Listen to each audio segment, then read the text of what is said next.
Hello, আসসালামু আলাইকুম সবাইকে। কি অবস্থা সবার? নবম দশম শ্রেণীর রসায়ন অধ্যায় একের 2 নম্বর ক্লাসে আপনাদের সবাইকে স্বাগতম। তো গত ক্লাসে আমরা 1.3 পার্ট পর্যন্ত পড়ছিলাম প্রথম অধ্যায়ে। তো আজকে 1.4 থেকে আমরা পুরোটা শেষ করে দেওয়ার চেষ্টা করব। তো এই পাঠের নাম হচ্ছে রসায়ন পাঠের গুরুত্ব।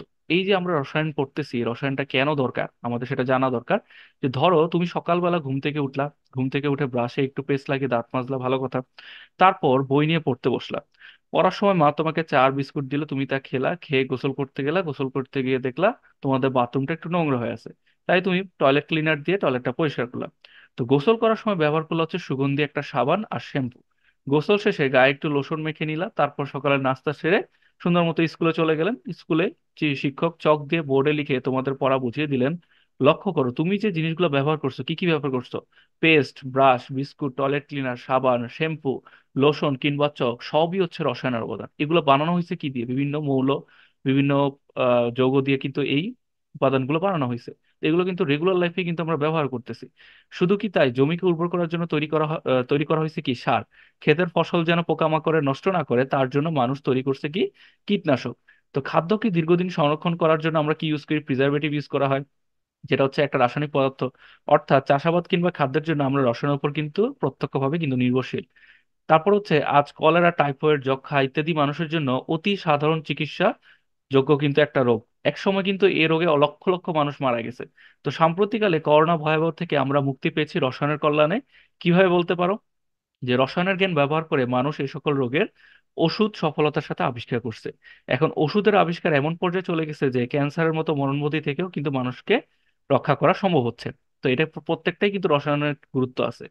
তো শিল্প কারখানা, যানবাহন, মানুষের ব্যবহার্য সামগ্রী থেকে সৃষ্ট প্রচুর পরিমাণে রাসায়নিক বর্জ্য আমাদের পরিবেশে কিন্তু ক্ষতি করতেছে। তো এর মাঝে কিন্তু আছে কার্বন ডাই অক্সাইড, আছে কার্বন মনোক্সাইড, আছে সালফার ডাই অক্সাইড, আছে বিভিন্ন অ্যাসিড, আছে বিভিন্ন ভারী ধাতু যেমন পারদ, লেড, আর্সেনিক, কোবাল্ট, এগুলো সবই কিন্তু ক্ষতিকর একটা পদার্থ, রাসায়নিক পদার্থ। ঠিক আছে? তো এগুলো যখন বায়ুর সাথে মিশে বায়ু দূষণ হয়, পানির সাথে মিশলে পানি দূষণ হয়, এবং অন্যান্য উপায়ে পরিবেশের ক্ষতি সাধন করেই চলতেছে।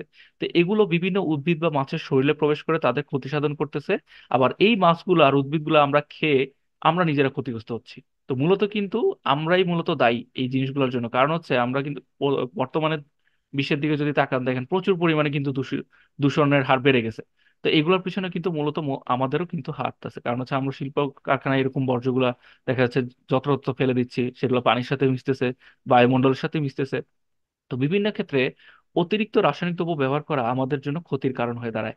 যেমন ফসলের ক্ষেত্রে তুমি যদি ক্ষতিকারক পোকামাকড় ধ্বংস করার জন্য কীটনাশক ব্যবহার করো, কিন্তু তা প্রয়োজনে অতিরিক্ত হয়ে যায়, তখন ওই অতিরিক্ত কীটনাশক বৃষ্টির পানিতে ধুয়ে পুকুর, নদ নদী, খাল বিলের পানিতে গিয়ে পড়ে, যা কিন্তু পানিকে দূষিত করে। তো এই সকল কীটনাশকের কোনোটার কিছু উদ্বায়ী হওয়ায় তা বাতাসের সাথে মিশে বাতাসকে, উদ্বায়ী মানে কি, যে বস্তুগুলো বাতাসের সাথে মিশে যায়, ঠিক আছে, তো বাতাসকে দূষিত করে এবং কীটনাশকের অতিরিক্ত ব্যবহারে পরিবেশের জন্য কিন্তু ক্ষতি করে। তো রসায়ন পাঠ করলে এরকম প্রাকৃতিক ও বাস্তবিক জীবনের অনেক কিছু তোমরা ব্যাখ্যা করতে পারবা। সুতরাং বুঝতে পারতেছো যে রসায়ন একদিকে যেমন অনেক প্রয়োজনীয় ও মূল্যবান জিনিস আবিষ্কার করছে, তেমনি তার অযৌক্তিক এবং অবিবেচকের মতো ব্যবহার করাটাও আমাদের পরিবেশের জন্য মারাত্মক ক্ষতি সাধন করতেছে। তো এখন অনেক রোগের ওষুধ আবিষ্কার হয়নি, রসায়ন অধ্যয়ন ও গবেষণা করে সেসব ওষুধ আবিষ্কারের চেষ্টা করা এখন আমাদের দায়িত্ব। কাজে তোমরা নিশ্চয়ই বুঝতে পারতেছো যে রসায়ন পাঠ করে একদিকে আমরা যেমন মানব কল্যাণের জন্য প্রয়োজনীয় অনেক কিছু জিনিস তৈরি করতে পারি, আবার একই সাথে পরিবেশের জন্য কোনটি ক্ষতিকর সেটাও কিন্তু আমরা বুঝতে পারবো, যে কোনটা কন্ট্রোলে ব্যবহার করা উচিত, কোনটা বেশি করা যাবে না, কোনটা কম করতে হবে, এরকম আর কি।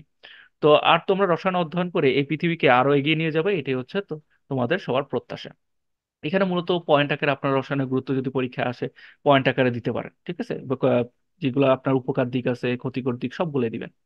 তো এরপরে পাঠে যদি আমরা আসি 1.5-এ, এখানে বলছে কি যে রসায়নে অনুসন্ধান বা গবেষণা প্রক্রিয়াটা কিভাবে হয়ে থাকে, মানুষ কিভাবে রিসার্চ করে কেমিস্ট্রিতে। যে বিজ্ঞানের লক্ষ্য হলো মানব জাতির কল্যাণ সাধন করা।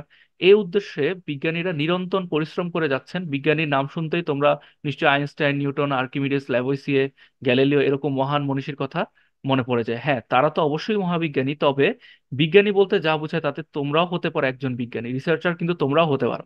আসলে পরীক্ষা নিরীক্ষা পদ্ধতি ভাবে যে সুসংবদ্ধ জ্ঞান অর্জন হয় সেই জ্ঞানই হলো মূলত বিজ্ঞান। এখানে বিজ্ঞানের একটা সংজ্ঞা দেওয়া আছে সুন্দর, যে আর এই পরীক্ষা নিরীক্ষার মাধ্যমে কোনো কিছু জানার চেষ্টাই হলো কি গবেষণা। তাহলে গবেষণা কাকে বলে?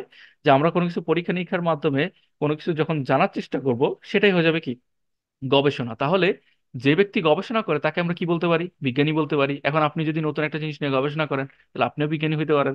তো কাজেই তুমিও যদি এই পরীক্ষা নিরীক্ষার মাধ্যমে জ্ঞান অন্বেষণ করো, তাহলে তুমিও হতে পারবে কি একজন বিজ্ঞানী। সঠিক পদ্ধতিতে পরীক্ষা নিরীক্ষার মাধ্যমে অজানা কোনো কিছু জানার নামই হচ্ছে গবেষণা, যেটা এখনো পর্যন্ত আমরা ধরেন আবিষ্কৃত হয়নি। তো তাহলে তোমরা বুঝতে পারছো যে গবেষণার জন্য কিছু নির্দিষ্ট পদ্ধতি অনুসরণ করতে হয়। রসায়ন গবেষণার পদ্ধতি রয়েছে। এখন রসায়ন গবেষণা পদ্ধতি তোমাদের কাছে ধাপে ধাপে ব্যাখ্যা করা হবে। গবেষণার জন্য প্রথমে তোমাকে নির্ধারণ করতে হবে যে তুমি কি জানতে চাও বা কোন ধরনের নতুন পদার্থ তুমি আবিষ্কার করতে চাও। মানে তোমাকে ফার্স্ট অফ অল আগে টপিকটা আমাকে সিলেক্ট করতে হবে যে আমি কোন টপিকে গবেষণা করতে চাই। ধরা যাক তুমি জানতে চাও যে অ্যামোনিয়াম ক্লোরাইড যে আছে, পানিতে দ্রবীভূত করলে তাপ উৎপত্তি হবে না শোষিত হবে। এক ধরনের যৌগ আছে যেটাকে যদি আমি পানিতে রাখি, সেখানে কি তাপ উৎপন্ন হবে না তাপ মানে শোষিত হবে, ঠান্ডা হয়ে যাবে।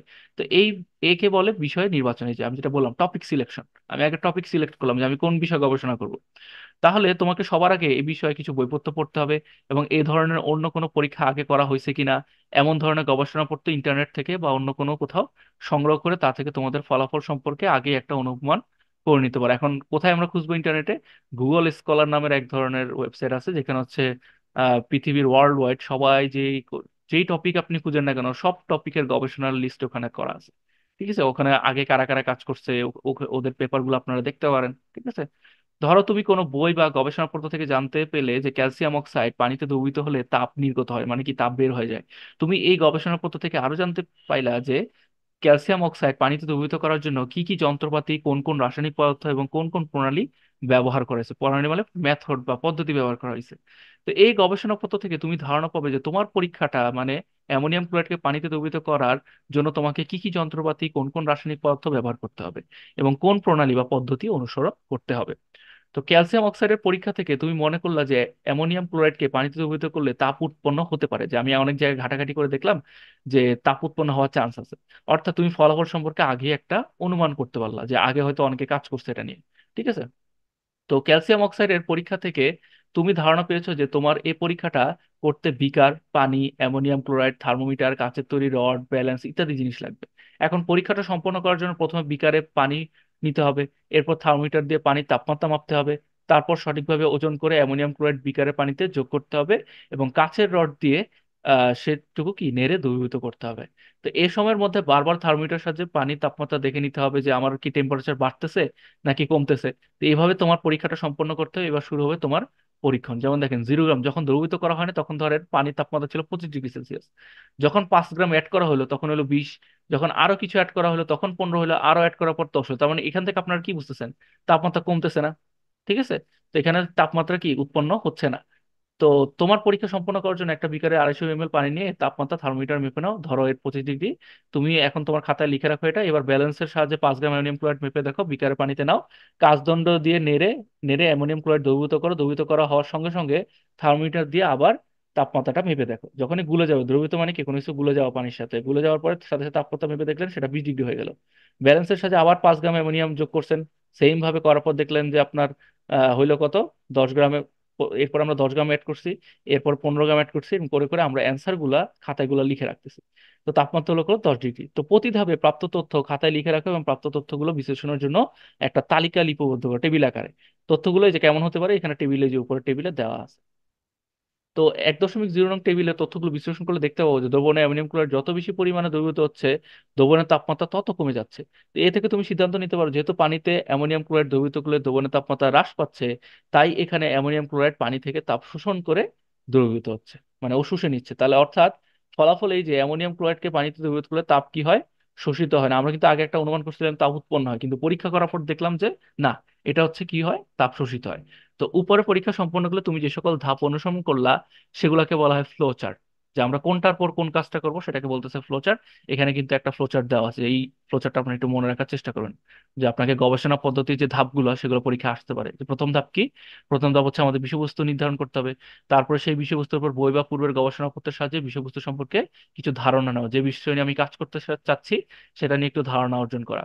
প্রয়োজনীয় বস্তু যন্ত্রপাতি পরীক্ষা প্রণালী নির্ধারণ, যে কোন কোন যন্ত্রপাতিগুলো আমার লাগবে সবগুলো কালেক্ট করার পর তারপর আমরা পরীক্ষায় চলে যাব। পরীক্ষার পর বিভিন্ন তথ্য সংগ্রহ করব, যে তথ্যগুলো আমি পাবো সেগুলোকে বিশ্লেষণ করব। তারপরে যে আমি ফলাফল নিয়ে আলোচনা করব। ঠিক আছে। তো রসায়ন পরীক্ষা বা গবেষণার জন্য সাধারণত উপরের ধাপগুলাই মূলত অনুসরণ করা হয়। এবার আমরা দেখবো হচ্ছে রসায়ন পরীক্ষাগার ব্যবহারে ও পরীক্ষাগারে ব্যবহৃত বিভিন্ন রাসায়নিক দ্রব্য ব্যবহারের সতর্কতা কখন, যে কি কি সতর্কতা আমাদের লাগে। আমরা তো একদম নিজের ইচ্ছা মতো এগুলো করতে পারবো না, কারণ রসায়ন জিনিসটা খুবই সেন্সিটিভ। যে একটু থেকে একটু হলে ধরেন আপনার ব্লাস্ট হওয়ার সম্ভাবনা আছে বা আগুন ধরার সম্ভাবনা আছে, তাই না? তো রিস্ক আমাদেরকে নেওয়া যাবে না। তো সাধারণত যে ঘরে বা স্থানে বিজ্ঞানের বিভিন্ন পরীক্ষা নিরীক্ষা গবেষণা করা হয় তাকে বলা হয় গবেষণাগার বা পরীক্ষাগার। তাই যে ঘরে বা স্থানে রসায়ন পরীক্ষা নিরীক্ষা ও গবেষণা করা হয় তাকে রসায়ন পরীক্ষাগার বা রসায়ন গবেষণাগার বলা হয়। বুঝতেই পারছো, রসায়ন গবেষণাগারে থাকবে বিভিন্ন রাসায়নিক দ্রব্য থাকবে। আপনারা যখন আপনাদের প্রত্যেকটা স্কুলে যখন ল্যাবরেটরিতে যাবেন আপনারা প্র্যাকটিক্যাল করার জন্য, সেখানে কিন্তু অনেক রকমের বস্তু দেখতে পারবেন। প্রায় প্রত্যেকটা রাসায়নিক দ্রব্য আমাদের জন্য বা পরিবেশের জন্য কম বেশি ক্ষতিকর। কোনো রাসায়নিক দ্রব্য বিস্ফোরক জাতীয় মানে কি ব্লাস্ট হয়ে যায়, কোনোটি আবার দাহ্য মানে কি আগুন ধরে যায়, সহজে আগুন ধরে যায়।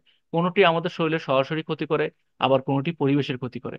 তো রসায়ন পরীক্ষাগারে যে যন্ত্রপাতি বা পাত্র ব্যবহার করা হয় তার বেশিরভাগই কাচের তৈরি। তাই এই রসায়নগারে ঢোকা থেকে শুরু করে বের হওয়া পর্যন্ত প্রত্যেকটা স্টেপে আমাদের কিছু সতর্কতামূলক ব্যবস্থা গ্রহণ করতে হবে। একটু অসতর্ক হলেই যে কোনো ধরনের দুর্ঘটনা ঘটে যেতে পারে। যেমন এসিড গায়ে পড়লে কিন্তু শরীরে ক্ষতের সৃষ্টি হতে পারে, পোশাকে পড়লে কিন্তু পোশাকটা নষ্ট হয়ে যেতে পারে। এছাড়া রসায়ন গবেষণাগারে অগ্নিকাণ্ড, বিস্ফোরণ সহ নানা ধরনের ছোট বড় দুর্ঘটনা ঘটতেই পারে। তাই শরীরকে রক্ষা করতে হলে আমাদের পড়তে হবে নিরাপদ একটা পোশাক বা অ্যাপ্রন। দেখবেন যে যারা ল্যাবে গবেষণা করে সবাই কিন্তু এক ধরনের অ্যাপ্রন ইউজ করা হয়। তো রসায়ন গবেষণাগারে ব্যবহৃত অ্যাপ্রনের হাতা হবে হাতের কবজি পর্যন্ত, মানে একদম ফুল ঢাকা থাকবে। আর লম্বায় হাঁটুর নিচ পর্যন্ত একদম ফুল কাভার যেতে হয়। তো এটির রং নর্মালি সাদা হবে। যে হাতের সুরক্ষার জন্য ব্যবহার করতে হয় হ্যান্ড গ্লাভস। কেন সাদা রং বলতে আপনাদের প্রশ্ন হতে পারে, কারণ কালারফুল জিনিস ধরেন বিভিন্ন রাসায়নিক দ্রব্যের সাথে বিক্রিয়া করলে অন্য পদার্থ তৈরি করতে পারে ক্ষতিকর, এই জন্য সাদা। তো চোখকে রক্ষা করার জন্য ব্যবহার করতে হয় সেফটি গগলস। এই যে সেফটি গগলস, এগুলো প্রত্যেকটা দেওয়া আছে। রসায়ন পরীক্ষাগারে নিজের সুরক্ষার জন্য ব্যবহার করতে হয় এরকম কয়েকটা জিনিসের ছবি নিচে দেওয়া আছে। যে অ্যাপ্রন, সেফটি গগলস, তারপরে এটা হচ্ছে হ্যান্ড গ্লাভস, আর এটা হচ্ছে মাস্ক। একটা রাসায়নিক দ্রব্য ব্যবহার আগেই জেনে নিতে হবে রাসায়নিক দ্রব্যটা কোন প্রকৃতির। সেটা কি বিস্ফোরক নাকি হচ্ছে দাহ্য জাতীয় নাকি তেজস্ক্রিয়, এটা আমাদের আগে ফাইন্ড আউট করতে হবে। সেটি বোঝানোর জন্য রাসায়নিক পদার্থের বোতল বা কৌটার লেভেলে এক ধরনের সাংকেতিক চিহ্ন ব্যবহার করার প্রত্যেকটা মানে গায়ে। তো এই সংক্রান্ত একটা সার্বজনীন নিয়ম চালুর বিষয়কে সামনে রেখে জাতিসংঘের উদ্যোগে পরিবেশ উন্নয়ন নামের একটা সম্মেলন সৃষ্টি হয়। এই সম্মেলনে বিভিন্ন পদার্থের ঝুঁকি ও ঝুঁকির মাত্রা বোঝানোর জন্য সার্বজনীন এক ধরনের সাংকেতিক চিহ্ন নির্ধারণ করা হয়েছে। নিচের তালিকায় এ ধরনের কিছু সাংকেতিক চিহ্ন, চিহ্ন বিশিষ্ট পদার্থ এবং সেগুলো ব্যবহারের কি কি ঝুঁকি হতে পারে আমাদের এখানে এই যে এই টেবিলটা আপনাদের খুব ভালো মতো মুখস্থ থাকতে হবে। এই এই চ্যাপ্টার থেকে আপনাদের যদি প্রশ্ন আসে উদ্দীপকে, আপনাদের এই কয়েকটা চিহ্ন দিয়ে দিবে। এই চিহ্ন দিয়ে বলবে যে কোনটা বেশি, কোনটার বৈশিষ্ট্য কেমন, কোনটা খুব বেশি ক্ষতিকারক, আপনি ব্যাখ্যা করতে হবে। ঠিক আছে? তো ফার্স্ট অফ অল আমরা দেখতেছি এই চিহ্ন যদি থাকে আমরা দেখতেছি মানে ব্লাস্টের মতো। তো এটা হচ্ছে বিস্ফোরক পদার্থ, এক্সপ্লোসিভ। তো এখানে কি হয়, কি কি ব্যবহারের ঝুঁকি, ঝুঁকির মাত্রা, সাবধানতা কি কি হতে পারে, যে এই চিহ্ন বিশিষ্ট পদার্থ থেকে খুব সাবধান থাকতে হবে। কারণ এসব পদার্থ ব্যবহারের সময় মনে রাখতে হবে যে এসব পদার্থে আগুন লাগলে প্রচন্ড বিস্ফোরণ হতে পারে, যার জন্য শরীরের ও গবেষণাগারে মারাত্মক ক্ষতি হতে পারে। তাই এই দ্রব্যগুলো খুব সাবধানে নাড়াচাড়া করতে হবে। যেমন কয়েকটা উদাহরণ দেওয়া আছে, যেমন টিএনটি, পারক্সাইড, নাইট্রোগ্লিসারিন ইত্যাদি হচ্ছে বিস্ফোরক জাতীয় পদার্থ, এমসিকিউতে আসতে পারে আপনাদের। এবার আসেন দাহ্য পদার্থ, যে আগুন চিহ্ন, তার মানে কি আগুন ধরে যায় খুব তাড়াতাড়ি, যেমন অ্যালকোহল, ইথার ইত্যাদি দাহ্য পদার্থ। এসব পদার্থে দ্রুত আগুন ধরে যেতে পারে। তাই এদের আগুন বা তাপ থেকে সবসময় মানে গরম জায়গা থেকে দূরে রাখতে হবে। তারপরে বিষাক্ত পদার্থ, এরকম কঙ্কালের চিহ্ন দেখবেন। তো এই চিহ্নধারী পদার্থ হচ্ছে মূলত বিষাক্ত, পয়জনাস। তো তাই শরীরে লাগলে বা শ্বাস প্রশ্বাস বা ক্ষতের মাধ্যমে শরীরে প্রবেশ করলে শরীরে নানা ধরনের ক্ষতিকর হতে পারে, যেমন কি বেনজিন, ক্লোরোবেনজিন, মিথানল, এই ধরনের পদার্থ। এই ধরনের পদার্থ ব্যবহারের সময় অবশ্যই apron, hand gloves, safety goggles, mask ইত্যাদি ব্যবহার করতে হবে। এবার আসুন উত্তেজক পদার্থ, ওই যে ক্রস চিহ্ন, যে ডাস্ট, লঘু অ্যাসিড, ক্ষার, নাইট্রাস অক্সাইড ইত্যাদি হচ্ছে উত্তেজক পদার্থ। এগুলো ত্বক, চোখ, শ্বাসতন্ত্র ইত্যাদির ক্ষতি করে থাকে। তাই এ ধরনের পদার্থ ব্যবহারের সময় apron, hand goggles, safety goggles ব্যবহার করতে হবে। সবগুলো পয়েন্ট কিন্তু আপনাদের মুখস্থ রাখতে হবে। এবার আসেন স্বাস্থ্য ঝুঁকিপূর্ণ পদার্থ, এই যে তো এ ধরনের পদার্থ ত্বকে লাগলে বা শ্বাসপ্রশ্বাসের সাথে শরীরের ভিতরে গেলে তা শরীরের স্বল্পমেয়াদী বা দীর্ঘমেয়াদী ক্ষতি সাধন করতে পারে। এগুলো শরীরে প্রবেশ করলে ক্যান্সার মতো রোগ হতে পারে অথবা শ্বাসতন্ত্রের ক্ষতি হতে পারে। যেমন বেনজিন, টলুইন, জাইলিন ইত্যাদি হচ্ছে এই জাতীয় পদার্থ। যে প্রত্যেকের যে উদাহরণগুলো দেওয়া আছে পদার্থের, এগুলো প্রত্যেকটা আপনাদের মনে রাখতে হবে। তাই এগুলোকে সতর্কভাবে ব্যবহার রাখতে হবে এবং ব্যবহারের সময় apron, hand goggles, safety goggles, mask পরে নিতে হবে। ঠিক আছে? এরপর আমরা দেখতেছি এরকম পাখার মতো, এটা হচ্ছে তেজস্ক্রিয় পদার্থ। এসব পদার্থ থেকে ক্ষতিকারক রশ্মি বের হয় যা ক্যান্সারের মতো মরণব্যাধি সৃষ্টি করতে পারে কিংবা একজনকে বিকলাঙ্গ মানে প্যারালাইসিস করে দিতে পারে। তাই এসব পদার্থ ব্যবহারের সময় বিশেষ সতর্ক থাকা প্রয়োজন। যেমন ইউরেনিয়াম, রেডিয়াম, এগুলো হচ্ছে তেজস্ক্রিয় পদার্থ। তারপর দেখেন এই যে গাছের মরা গাছের একটা ছবি দেওয়া আছে, এগুলো হচ্ছে পরিবেশের জন্য ক্ষতিকর। এই পদার্থগুলো পরিবেশের জন্য ক্ষতিকর। এই ধরনের পদার্থের উদাহরণ হলো কি লেড আর মার্কারি। তাই এগুলোকে ব্যবহার করার সময় যথেষ্ট পরিমাণ সতর্ক থাকতে হবে। ব্যবহারের পর এগুলো যেখানে সেখানে আমরা ফেলতে পারবো না, নির্দিষ্ট একটা জায়গায় ফেলতে হবে। এসব পদার্থকে যথাসম্ভব পুনরুদ্ধার করে আবার আমাদের ব্যবহার করার চেষ্টা করতে হবে, রিসাইকেল করতে হবে। তাহলে এগুলো সহজে পরিবেশে ছড়াতে পারবে না। এরপর যদি আমরা দেখি ক্ষত সৃষ্টিকারী, যে এই পদার্থগুলো শরীরে লাগলে শরীরে ক্ষত সৃষ্টি হয়, যেমন শ্বাস প্রশ্বাসের সাথে গ্রহণ করলে তার শরীরের ভিতরে অঙ্গেরও কি করতে পারে, ক্ষতি সাধন করতে পারে। যেমন hydrochloric acid, sulphuric acid, sodium hydroxide, ঘনদ্রবণ, এগুলো হচ্ছে তার উদাহরণ। তো মূলত হচ্ছে আপনাদের এই যে চার্টটা আছে, টেবিলটা, এটাই মূলত এই চ্যাপ্টারের সবচেয়ে গুরুত্বপূর্ণ একটা টপিক। এটা আপনারা খুব ভালো মতো মনে রাখবেন। এখানে মূলত আপনাদের এই চ্যাপ্টারটা শেষ একদম। ইজি একটা চ্যাপ্টার, ছোট একটা চ্যাপ্টার, একবার পড়লেই কিন্তু আপনারা খুব ইজিলি জিনিসগুলো ধরতে পারবেন। যদি এই চ্যাপ্টারে আপনাদের কোনো সমস্যা থেকে থাকে আমাকে কমেন্ট বক্সে কমেন্ট করতে পারেন, অথবা ভিডিওর ডেসক্রিপশন বক্সে কিন্তু ক্লাস 9 এবং 10-এর জন্য আলাদা দুটো গ্রুপ খুলে দেওয়া আছে। সেখানে কিন্তু জয়েন হয়েও কিন্তু আমাকে ডাইরেক্ট কোশ্চেন আস্ক করতে পারেন। তো সবাই ভালো থাকবেন। আসসালামু আলাইকুম। আল্লাহ হাফিজ।